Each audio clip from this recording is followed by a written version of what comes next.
Homo sapiens, literalmente en latín el hombre sabio, comúnmente llamado ser humano, persona u hombre, este último en el sentido de ser racional, que no distingue entre ambos sexos, es una especie del orden de los primates perteneciente a la familia de los homínidos. El conjunto de personas o el género humano también se conoce con la denominación genérica de humanos y humanidad. Los seres humanos poseen capacidades mentales que les permiten inventar, aprender y utilizar estructuras lingüísticas complejas, lógicas, matemáticas, escritura, música, ciencia y tecnología. Los seres humanos son animales sociales, capaces de concebir, transmitir y aprender conceptos totalmente abstractos. Se considera Homo sapiens de manera indiscutible a los que poseen las características anatómicas de las poblaciones humanas actuales. Los restos más antiguos atribuidos a Homo sapiens, datados en 315.000 años, se encontraron en Marruecos. Las evidencias más antiguas de comportamiento moderno son las de Pinnacle Point, Sudáfrica, con 165.000 años de antigüedad. Pertenece al género Homo, que fue más diversificado y durante el último 1,5 millones de años incluía otras especies ya extintas. Desde la extinción de Homo neanderthalensis, hace 28.000 años, es la única especie conocida del género Homo que aún perdura. Hasta hace poco, la biología utilizaba un nombre trinomial, Homo sapiens sapiens, para esta especie, pero más recientemente se ha descartado el nexo filogenético entre el neandertal y la actual humanidad, por lo que se usa exclusivamente el nombre binomial. Homo sapiens pertenece a una estirpe de primates, los hominoideos. Aunque el descubrimiento de Homo sapiens idaltu en 2003 haría necesario volver al sistema trinomial, la posición taxonómica de este último es aún incierta. Evolutivamente se diferenció en África y de ese ancestro surgió la familia de la que forman parte los homínidos. Filosóficamente, el ser humano se ha definido, y redefinido a sí mismo de numerosas maneras a través de la historia, otorgándose de esta manera un propósito positivo o negativo respecto de su propia existencia. Existen diversos sistemas religiosos e ideales filosóficos que, de acuerdo con una diversa gama de culturas e ideales individuales, tienen como propósito y función responder a algunas de esas interrogantes existenciales. Los seres humanos tienen la capacidad de ser conscientes de sí mismos, así como de su pasado, saben que tienen el poder de planear, transformar y realizar proyectos de diversos tipos. En función de esta capacidad, han creado diversos códigos morales y dogmas orientados directamente al manejo de estas capacidades. Además, pueden ser conscientes de responsabilidades y peligros provenientes de la naturaleza, así como de otros seres humanos. Nombre científico. El nombre científico asignado por el naturalista sueco Carlos Linneo, 1707-1778, en 1758 alude al rasgo biológico más característico, sapiens significa sabio o capaz de conocer, y se refiere a la consideración del ser humano como animal racional, al contrario que todas las otras especies, siendo la descripción que aportó para Homo sapiens fue simplemente, noscete ipsum, conócete a ti mismo. Es precisamente la capacidad del ser humano de realizar operaciones conceptuales y simbólicas muy complejas, que incluyen, por ejemplo, el uso de sistemas lingüísticos muy sofisticados, el razonamiento abstracto y las capacidades de introspección y especulación, uno de sus rasgos más destacados. Posiblemente esta complejidad, fundada neurológicamente en un aumento del tamaño del cerebro y, sobre todo, en el desarrollo del lóbulo frontal, es también una de las causas, a la vez que producto, de las muy complejas estructuras sociales que el ser humano ha desarrollado, y que forman una de las bases de la cultura, entendida biológicamente como la capacidad para transmitir información y hábitos por imitación e instrucción, en vez de por herencia genética. Esta propiedad no es exclusiva de esta especie y es importante también en otros primates. Linneo clasificó al hombre y a los monos en un grupo que llamó antropomorfos, como subconjunto del grupo cuadrúpedos, pues entonces no reconocía signos orgánicos que le permitieran ubicar al ser humano en un lugar privilegiado de la escala de los vivientes.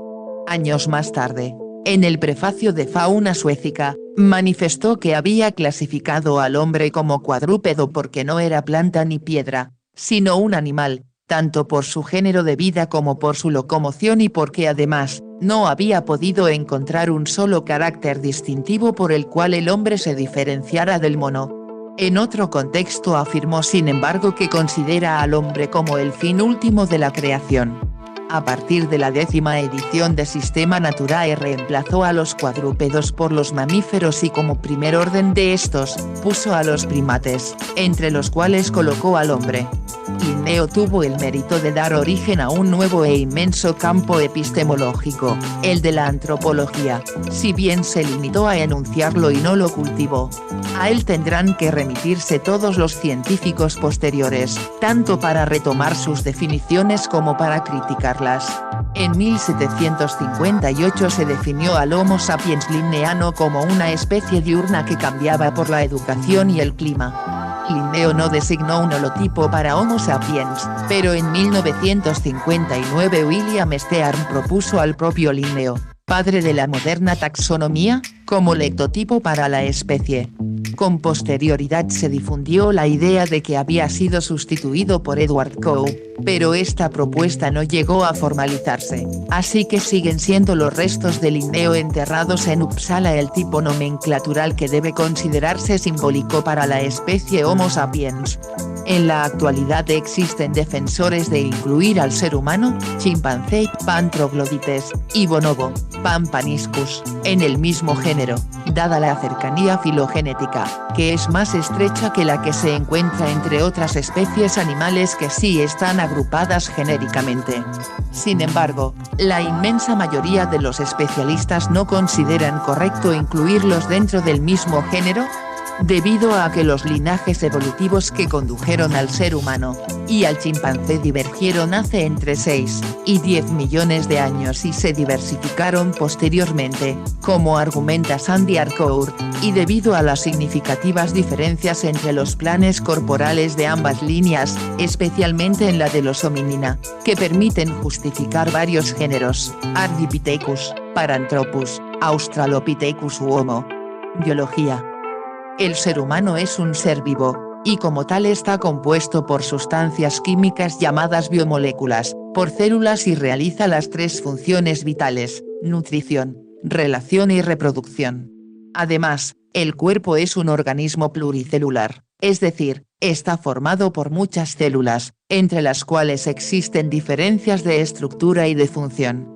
Por otra parte, el ser humano es un animal, pues tiene células eucariotas, es decir, presenta orgánulos celulares especializados en una función determinada, y su material genético se encuentra protegido por una envoltura, y presenta nutrición heterótrofa, es decir, que para obtener su propia materia orgánica se alimenta de otros seres vivos. Cuerpo humano.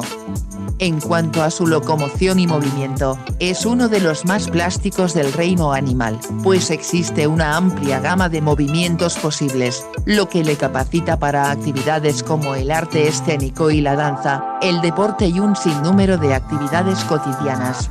Asimismo destaca la habilidad de manipulación, gracias a los pulgares oponibles, que le facilitan la fabricación y uso de instrumentos.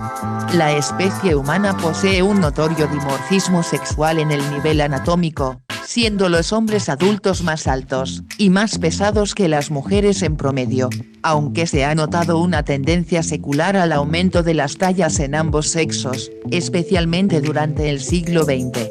El ser humano adulto contemporáneo promedio mide entre 1,55 metros a 1,65 metros, mujeres, y entre 1,65 metros a 1,85 metros, hombres. El peso depende de la contextura del individuo y del sexo, generalmente rondando los 45 kilos a 70 kilos, mujeres, y 65 kilos a 100 kilos, hombres. Los cuerpos humanos difieren entre sí según la estatura, peso, musculatura, nivel de grasa, entre otros. Mente. La mente se refiere colectivamente a aspectos del entendimiento y conciencia que son combinaciones de capacidades como el raciocinio, la percepción, la emoción, la memoria, la imaginación y la voluntad.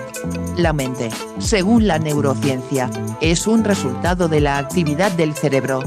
El término pensamiento define todos los productos que la mente puede generar, incluyendo las actividades racionales del intelecto y las abstracciones de la imaginación. Todo aquello que sea de naturaleza mental es considerado pensamiento, bien sean estos abstractos, racionales, creativos, artísticos, etc. Junto con los cetáceos superiores, delfines y ballenas, los homininos de los géneros gorila y pan, y los elefantes, alcanzan el mayor desarrollo y aún muchas de sus interacciones nos son desconocidas. Los seres humanos, a diferencia del resto del reino animal, son los únicos con capacidad de razonar. Además poseen capacidades mentales que les permiten inventar, aprender y utilizar estructuras lingüísticas complejas, lógicas, matemáticas, escritura, música, ciencia y tecnología. Los seres humanos son animales sociales, capaces de concebir, transmitir y aprender conceptos totalmente abstractos. Nutrición humana. El ser humano es un animal omnívoro. En las primeras especies del género Homo, el paso de una alimentación eminentemente vegetariana a la inclusión de carne y grasas animales en la dieta no se debió a cuestiones culturales, sino a los desajustes metabólicos provocados por un mayor desarrollo cerebral. Sin embargo, en el humano, una dieta demasiado rica en proteínas necesita el complemento de carbohidratos y grasas, de lo contrario pueden aparecer carencias nutricionales importantes que pueden incluso provocar la muerte. Por ello, la alimentación del ser humano se basa en la combinación de carne con materia vegetal. Ciclo vital. La especie humana es entre los seres vivos pluricelulares actuales una de las más longevas. Se tienen documentados casos de longevidad que sobrepasan los 100 años. Tal longevidad es un carácter genotípico que, sin embargo, debe ser coadyuvado por condiciones vivenciales favorables. En el Imperio Romano, hacia el año 1 después de Cristo, la esperanza de vida rondaba solo los 25 años, debido en gran parte a la elevada mortalidad infantil.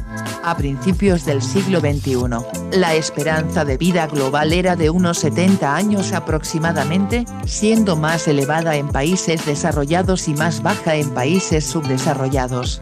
Se supone que el ser humano, en óptimas condiciones, pueda vivir 100 años o un poco más. Sin embargo, a pesar del avance en la salud y calidad de vida en el último siglo, las costumbres humanas como el consumo de drogas, alcohol, azúcar, comidas chatarras, sedentarismo, estrés, enfermedades de todo tipo, exposición a elementos tóxicos, entre otros, disminuye los años de vida de los seres humanos. Se cree también que pueda ser genético. La infancia humana es una de las más prolongadas en comparación con otras especies cercanas, siendo la edad de la pubertad es aproximadamente a los 11 años en las niñas, y a los 13 años en los niños, aunque las edades varían según la persona. Sexualidad. Como todos los mamíferos, el ser humano tiene comportamientos reproductivos y sexuales. Pero a diferencia de la mayoría de ellos no tiene una época reproductiva estacional determinada, manteniendo actividad sexual y fertilidad en las hembras a lo largo de todo el año. Las mujeres tienen un ciclo de ovulación aproximadamente mensual, durante el cual producen óvulos y pueden ser fecundadas. En caso contrario tienen la menstruación, que es la eliminación a través de la vagina de los tejidos y sustancias relacionados con la producción de células sexuales. Pero el comportamiento sexual humano no está únicamente supeditado a las funciones reproductivas, sino que, de modo similar a otros simios antropoides, tiene fines recreativos y sociales.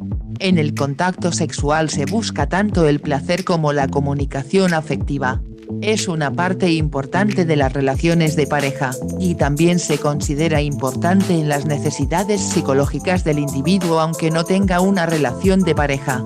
Cabe destacar la importancia del lenguaje simbólico en Homo sapiens, que hace que los significantes sean los soportes del pensar o los pensamientos. En nuestra especie, el pensar humano, a partir de los 3 años y medio de edad se hace prevalentemente simbólico. Asociado con lo anterior, debe notarse que la especie humana es prácticamente la única que se mantiene en celo sexual continuo. Es realmente destacable que en la especie humana no exista un estro propiamente dicho. En las mujeres existe un ciclo de actividad ovárica en virtud del cual existen cambios fisiológicos en todo su sistema reproductivo, y del cual derivan ciertos cambios de conducta. Sin embargo, como en las mujeres la aceptación sexual no se circunscribe a una parte del ciclo reproductivo, no se debería usar el término estro o celo en el ser humano, dado que la aceptación sexual es independiente de su ciclo reproductivo. Ya entre chimpancés y, sobre todo, bonobos, se nota una conducta próxima. Ahora bien, dada la dificultad de vivir solamente practicando relaciones sexuales, un mecanismo evolutivo compensatorio habría sido el de la sublimación, la cual se considera asociada a la existencia de un lenguaje y un pensar simbólicos. Si se da una sublimación, esto parece significar que también se da una represión, en el sentido freudiano, que origina lo inconsciente. Homo sapiens es, en este sentido, un animal pulsional. Según la ley del reflejo condicional de Pavlov, Homo sapiens no se restringe a un primer sistema de señales, el de estímulo/respuesta y respuesta a un estímulo sustitutivo, sino que el ser humano se encuentra en un nivel de segundo sistema de señales.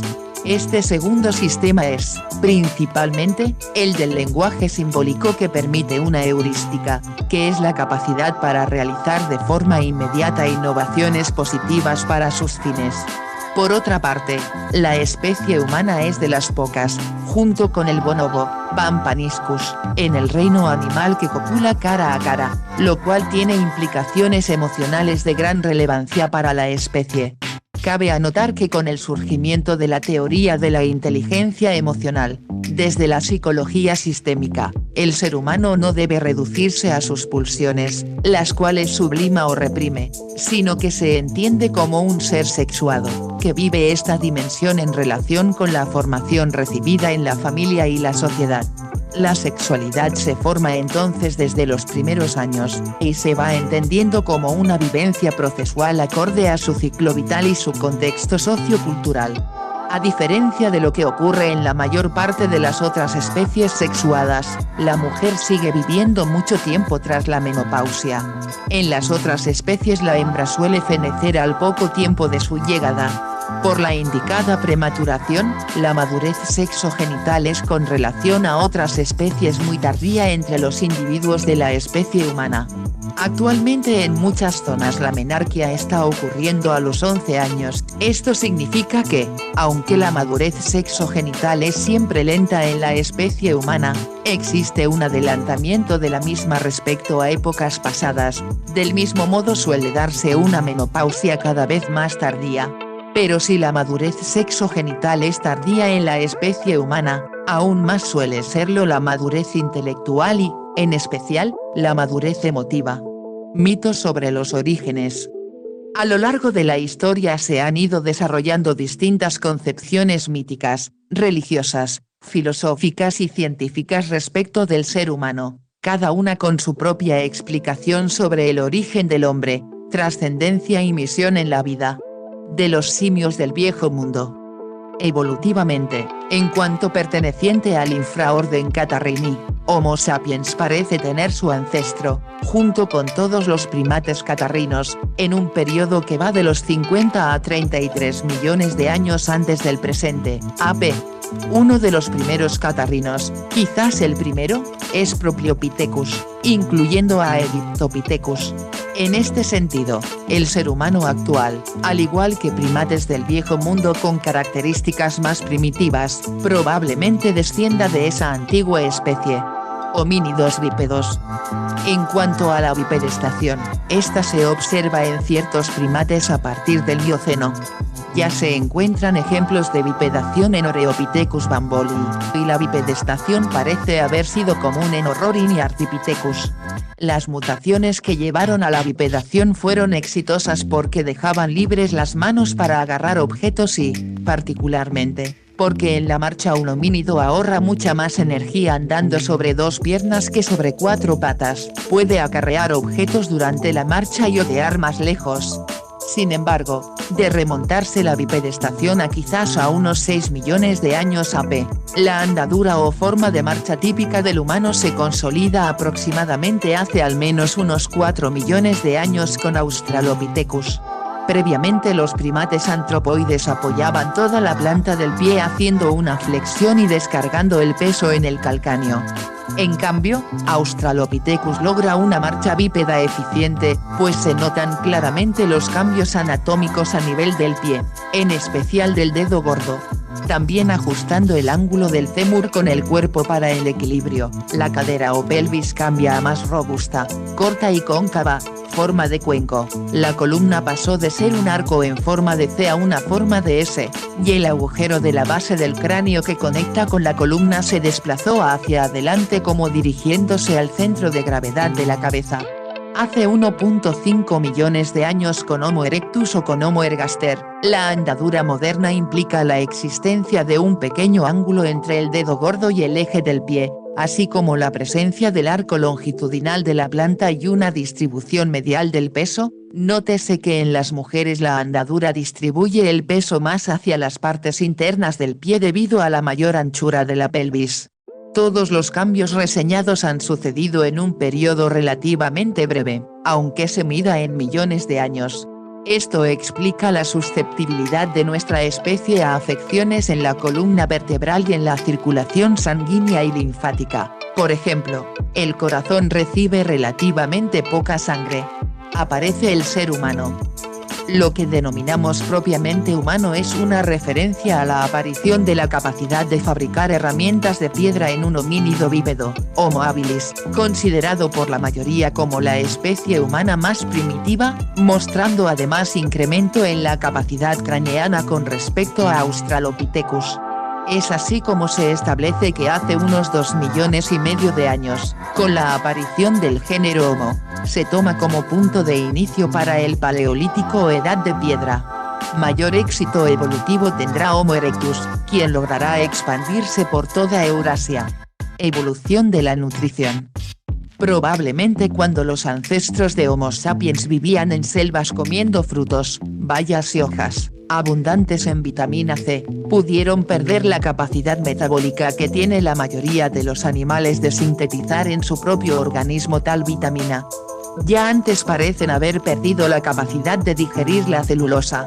Tales pérdidas durante la evolución han implicado sutiles pero importantes determinaciones, cuando las selvas originales se redujeron o, por crecimiento demográfico, resultaron superpobladas, los primitivos homínidos, y luego los humanos, se vieron forzados a recorrer importantes distancias, migrar, para obtener nuevas fuentes de nutrientes.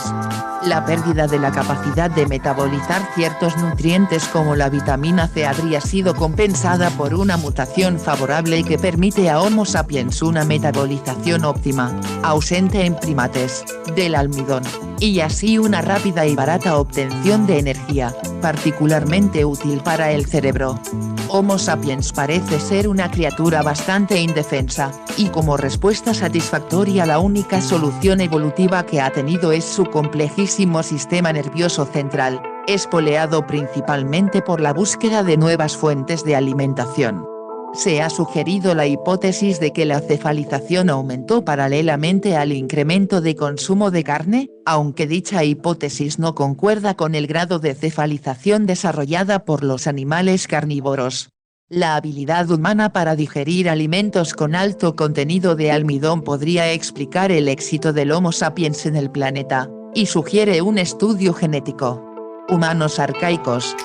Homo neanderthalensis. Se denomina humanos arcaicos, Homo sapiens arcaico o también pre-sapiens, a un cierto número de especies de Homo que aún no son considerados anatómicamente modernos. Poseen hasta 600.000 años de antigüedad, y tienen un tamaño cerebral cercano al de los humanos modernos.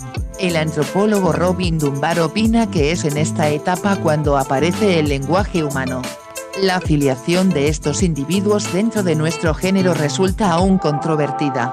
Entre los humanos arcaicos están considerados Homo heidelbergensis, Homo rhodesiensis, Homo neanderthalensis y a veces Homo antecesor.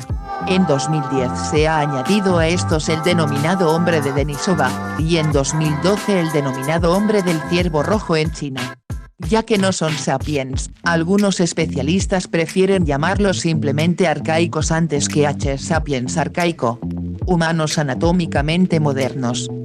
Se denomina propiamente Homo sapiens o anatómicamente modernos a individuos con una apariencia similar a la de los humanos modernos.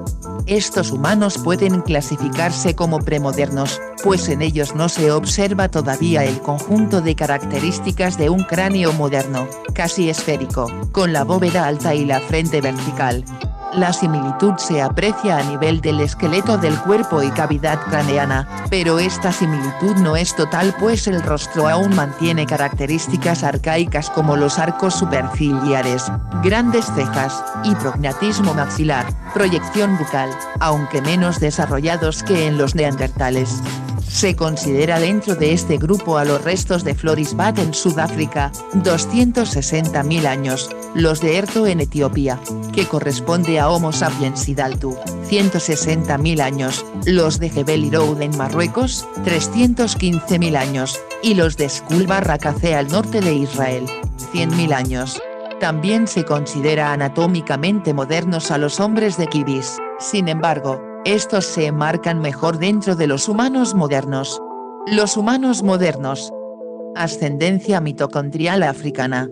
Se considera Homo sapiens sapiens de forma indiscutible a los que poseen las características principales que definen a los humanos modernos, primero la equiparación anatómica con las poblaciones humanas actuales, y luego lo que se define como comportamiento moderno. Actualmente, gracias a los análisis científicos, se sabe que en la genealogía de la evolución humana habría existido un antepasado común masculino y uno femenino, a los cuales se les nombró como sus símiles religiosos. Los restos más antiguos son los de Homo I, llamados hombres de Kibis, encontrados en Etiopía con 195.000 años, y restos en cuevas del río Clasies en Sudáfrica con 125.000 años, y con indicios de una conducta más moderna. Esta antigüedad coincide con lo estimado para la Eva mitocondrial, la cual está considerada la antecesora de todos los seres humanos actuales, y de la que se cree que vivió en el África Oriental, probablemente Tanzania, hace unos 200.000 años. Por otra parte, la línea patrilineal nos lleva hasta el Adán cromosómico, quien nos confirma un origen para los humanos modernos en el África subsahariana, y se le calcula unos 140.000 años de antigüedad. Pigmentación. Es casi seguro que la Eva mitocondrial y el Adán cromosómico, los primeros Homo sapiens eran melanodérmicos, esto es, de tez oscura. Esto se debe a que la piel oscura es una excelente adaptación a la exposición solar alta de las zonas intertropicales del planeta Tierra. La tez oscura, por la melanina, protege de las radiaciones UV, ultravioletas, y obtiene de ellas por metabolismo un nutriente llamado folato, indispensable para el desarrollo del embrión y del feto. Pero, a medida que las poblaciones humanas migraron a latitudes más allá de los 45°, tanto norte como sur, la melanina paulatinamente fue menos necesaria, más aún, en las cercanías de las latitudes de los 50 la casi total falta de este pigmento en la dermis, cabello y ojos ha sido una adaptación para captar más radiaciones UV, relativamente escasas en tales latitudes, salvo que se produzcan huecos de ozono. En tales latitudes la tez muy clara posibilita una mayor metabolización de vitamina D a partir de las radiaciones UV. Comportamiento moderno. La aparición del comportamiento humano moderno significó el más importante cambio en la evolución de la mente humana, dando lugar a que el ingenio creativo humano le permitiese dominar su entorno paulatinamente. Las innovaciones que fueron apareciendo consisten en una gran diversidad de herramientas de piedra, en el uso de hueso, asta y marfil, en entierros con bienes funerarios y rituales, construcción de viviendas, diseño de las fogatas, evidencia de pesca, cacería compleja, aparición del arte figurativo y el uso de adornos personales. Las evidencias más antiguas se encuentran en África, herramientas elaboradas hace 165.000 años se encontraron en la cueva de Pinnacle Point, Sudáfrica. Restos de puntas de flechas y herramientas de hueso para pescar se encontraron en el Congo y tienen 90.000 años. Igualmente antiguos son unos símbolos sombreados con ocre rojo en costas al sur de África. Expansión de la humanidad. Mapa de las migraciones humanas fuera de África, versión de Naruya Saito y Masatoshi Nei, 2002, del Instituto Nacional de la Genética del Japón que coincide con la versión de Goran Burenul, 2000.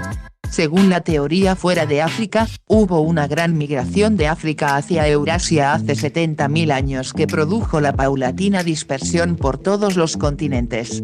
Según los estudios genéticos y los descubrimientos paleontológicos, se estima que hace 60.000 años hubo una migración costera por el sur de Asia, de pocos miles de años, que posibilitó la colonización posterior de Australia, Extremo Oriente y Europa.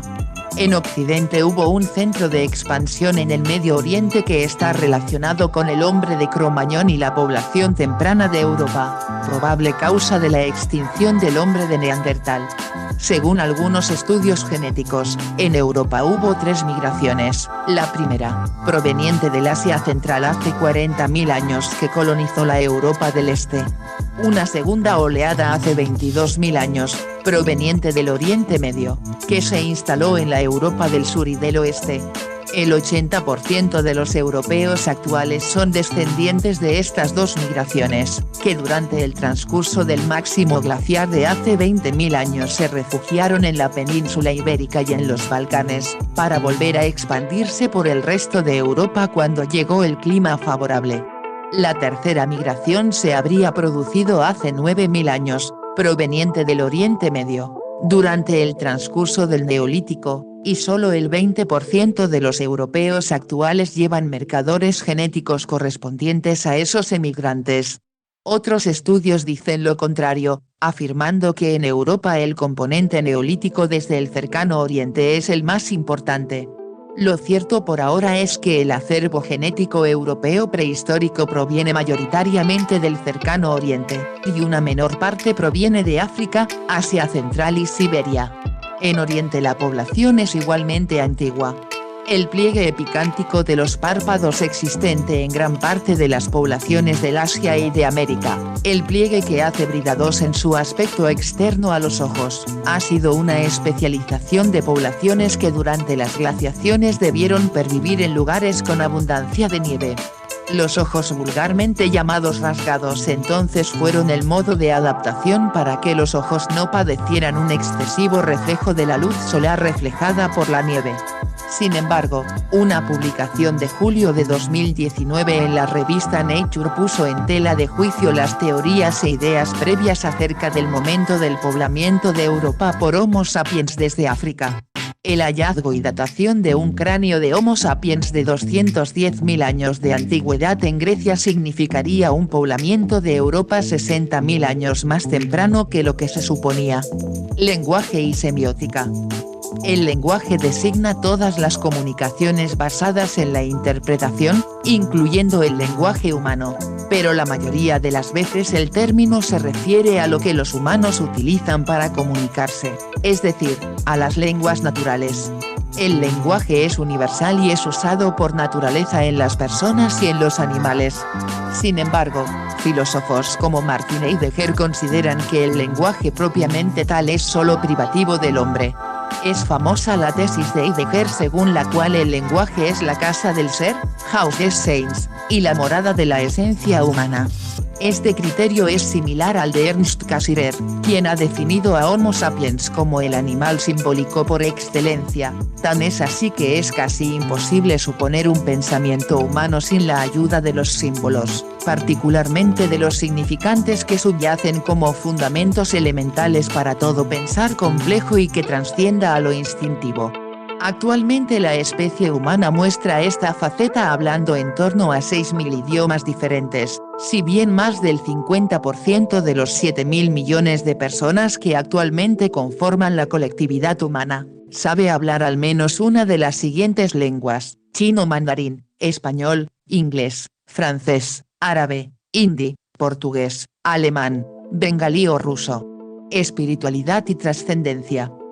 En muchas civilizaciones los seres humanos se han visto a sí mismos como diferentes de los demás animales, y en ciertos ámbitos culturales, como las religiones del libro o buena parte de la metafísica del occidente, la diferencia se asigna a una entidad inmaterial llamada alma, en la que residirían la mente y la personalidad, y que algunos creen que puede existir con independencia del cuerpo. Arte y cultura. Posiblemente, la manifestación más clara de humanidad es el arte, en el sentido amplio del término, que produce la cultura. Por ejemplo, los individuos de una determinada especie de ave fabrican un nido, o emiten un canto, cuyas características son específicas, comunes a todos los individuos de esa especie. En cambio, cada hombre puede imprimir a sus acciones los rasgos propios de su individualidad, por eso, cuando se analiza un cuadro, una forma de escribir, una manera de fabricar herramientas, etc., se puede deducir quién es su autor, su artífice, su artista. En 2011, en la revista Science, se publicó un trabajo de Francesco De Rico, de la Universidad de Burdeos, donde afirma haber encontrado uno de los rastros más antiguos de un taller de pintura, en la cueva Blombos en Cape Coast, 300 kilómetros al este de Ciudad del Cabo. Este hecho muestra un modo sistemático para obtener pigmentos, pues reunir todos los elementos necesarios para una preparación de este tipo es indicativo de un elevado nivel de pensamiento, que se puede llamar pensamiento simbólico. La capacidad de tener estos pensamientos es considerada un gran paso en la evolución humana, precisamente lo que nos diferenció del mundo animal. Paralelamente, también es la única especie que dedica su tiempo y energía a algo aparentemente inútil desde el punto de vista puramente práctico. El arte es una de las manifestaciones de la creatividad humana, pero una manifestación vacía y negativa desde el punto de vista de la supervivencia. Si bien esta actividad es en principio dañina, en realidad es la herramienta con la cual Homo sapiens desarrolla su cultura, unión y fuerza como pueblo. Ciencia. La ciencia, del latín scientia, conocimiento, es un conjunto de conocimientos sistemáticos comprobables que estudian, explican y predicen los fenómenos sociales, artificiales y naturales.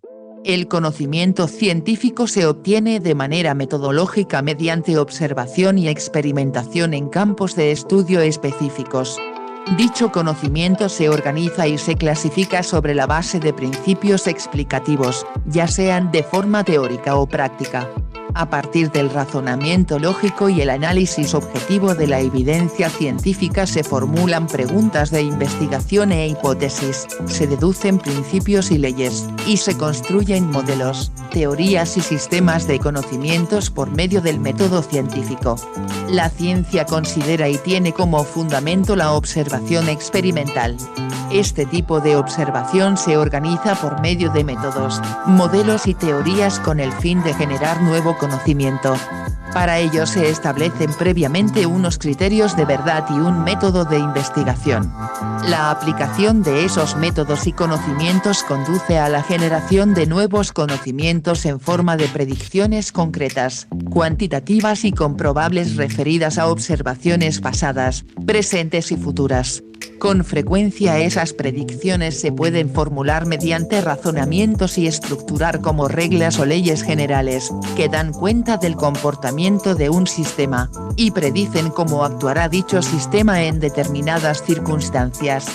Desde la revolución científica, el conocimiento científico ha aumentado tanto que los científicos se han vuelto especialistas, y sus publicaciones se han vuelto muy difíciles de leer para los no especialistas.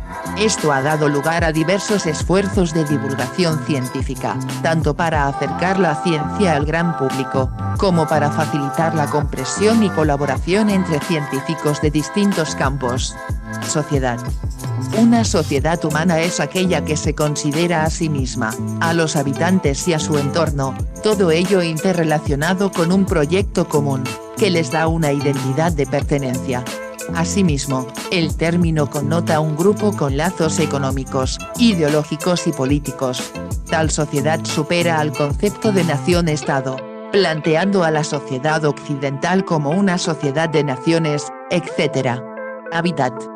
En relación con la capacidad para realizar grandes modificaciones ambientales, cabe decir que Homo sapiens es actualmente un poderoso agente geomorfológico. Es en este y otros sentidos que el ser humano es actualmente el mayor superpredador y la especie más poderosa del planeta.